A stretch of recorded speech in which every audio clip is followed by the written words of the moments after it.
my tutorial for a super cute s'mores mug with faux chocolate drip and wax graham cracker crumble. And y'all, be sure to watch till the end to see my video about this tumbler. It's ridiculous how excited I was.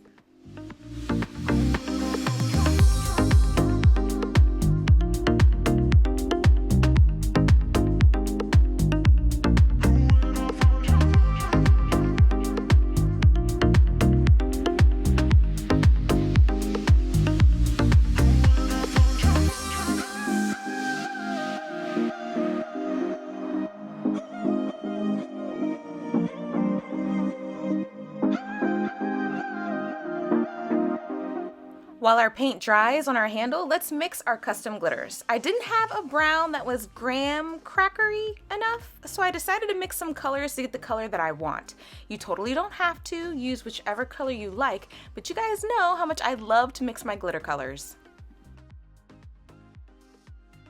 I messed up, y'all. So for the handle, I normally apply my glitter on the handle with Mod Podge after I've glittered the main part of the tumbler using the epoxy method. But for some reason, I totally forgot to do that, so I use the epoxy method for the whole thing. Using Mod Podge is way easier to do this, so do as I say, not as I do, unless you want to do it this way, whichever is easiest to you, but y'all, I was struggling.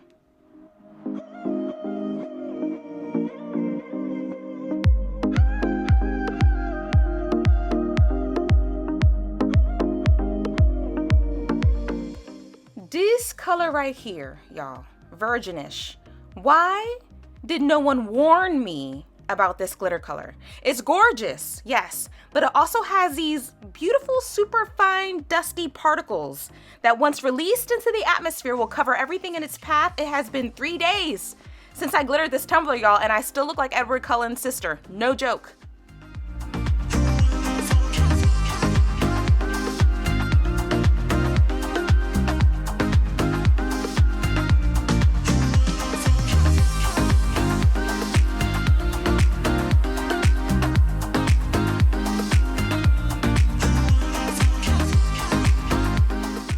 While our glitter cures, let's mix the chunkier mix for our bottom graham cracker section.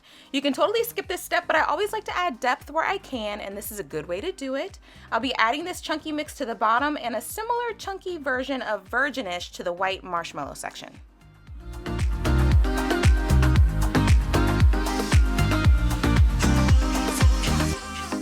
I've had a lot of you guys ask me how I tape off my bottoms between layers, so I'm going to show you a couple of times during this tutorial. What I do, for those that want to cross over to the stainless bottoms, because fam, it is so much easier and helps prevent damage. After each layer, I pull my tape, then I re-add it for the next. After that layer of epoxy has cured, I pulled the tape, the epoxy has cured, and now I'm going to re-add it for the next layer. When I reapply the tape, I move the tape down just a smidgen so there's a sliver of stainless showing. This gives the epoxy something to seal onto. I do this when I reapply my tape after each layer of epoxy. Once I'm all taped off, I'm now going to seal my glitter with Krylon Triple Thick, then add my next layer of epoxy.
When it comes time to pull my tape, and in this case it was about 20 minutes, I pull the tape and 7 times out of 10 my epoxy edge is fine.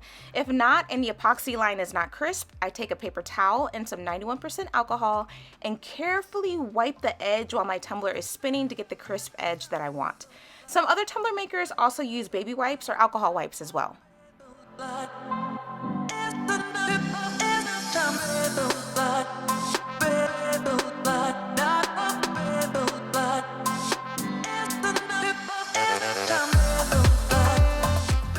For the decal for this tumbler, I chose the worry less, laugh s'more wording because I wanted the word s'more to kind of be like the punchline, because, you know, like worry less, laugh s'more, badunk on like the drums, you know, little. Okay. Anyways, instead of the wording laugh s'more, worry less, I chose the worry less, laugh s'more, but both versions will be available to purchase in my Etsy shop if you're interested. Link to my Etsy shop will be in the description box down below. Also, for my fire and pine trees, I use the rainbow sparkle vinyl to get the really cool gradient effect and give the design a little bit more oomph.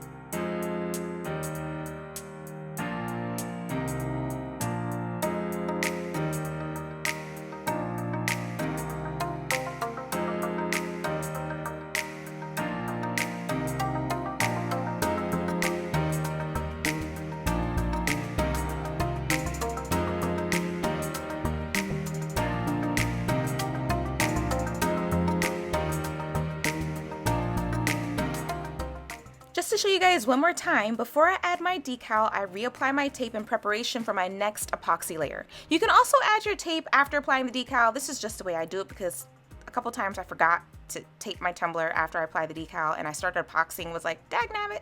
Anyways, so once again, I move the tape down a tad so there's a sliver of stainless for the epoxy to seal to. I will continue to do this until my tumbler is completely finished and I have pulled the tape for my last coat of epoxy.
Because we applied a few layers of vinyl, I sealed my vinyl first with Quick Coat from CCDIY to keep it from bubbling up or moving, and then I applied my epoxy.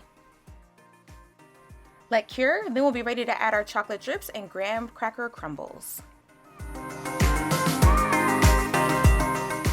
Normally, I use polymer clay for my sprinkles / accents, but I couldn't find any that looked the way I liked until I fell across this Etsy shop that made candle decor, you know, for those little cool candles that look like real food. But wax and epoxy tend to repel each other, but I decided to experiment. So to give some darker elements to my crumble, I also took a cork and used a grater to grate some of the pieces of the cork off and blend in with the wax crumble. To keep the epoxy from repelling, I sprayed the crumbles really well with Krylon Triple Thick and then I let them dry. This is some crumble that I sealed earlier and it's completely dry and ready to go. Now to add our chocolate drip.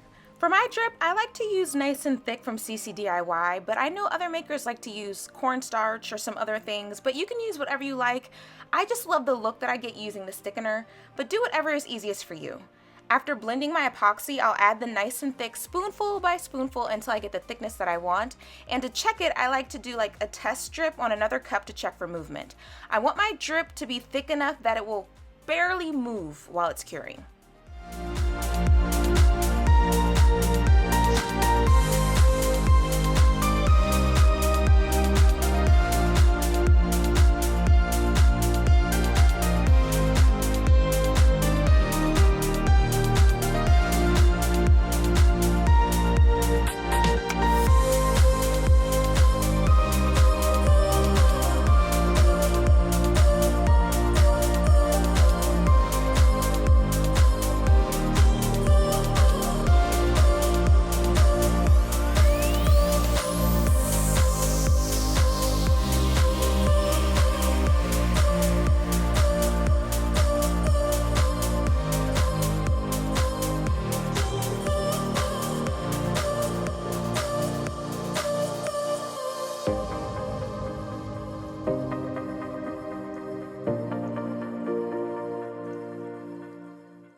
Once I add the mica, the consistency and look just seriously reminds me of chocolate frosting.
When you're all done, set your mugs aside to cure. Don't put them back on your turner or you'll lose that drippy look that we want.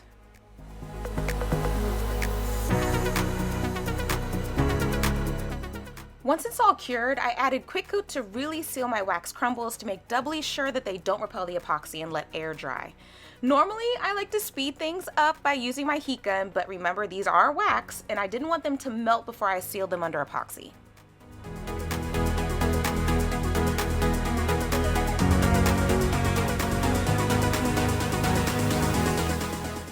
I waited about an hour for my quick coat to dry and then I added my last coat of epoxy.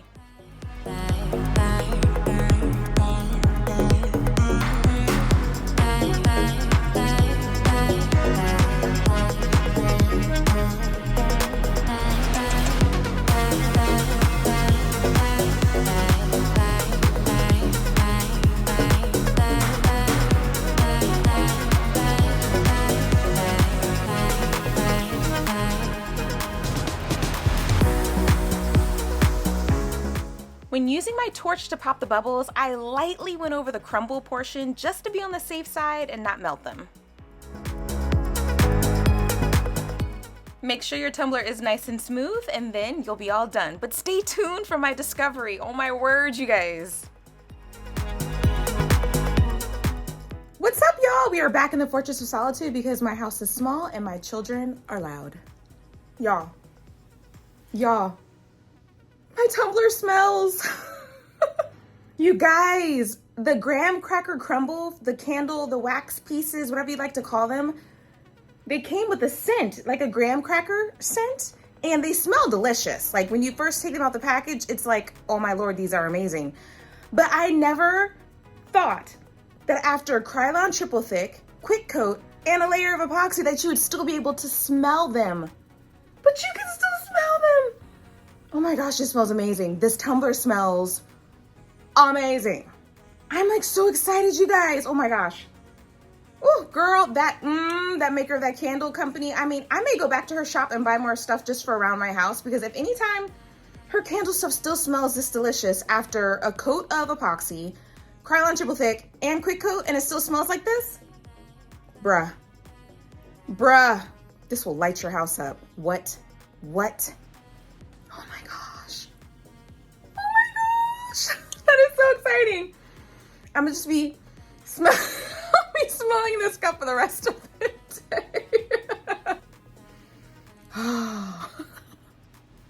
That's it, guys. Thank you so much for watching my tutorial. A huge thank you to all of my Patreon and channel members. Your support is literally everything. Like, seriously.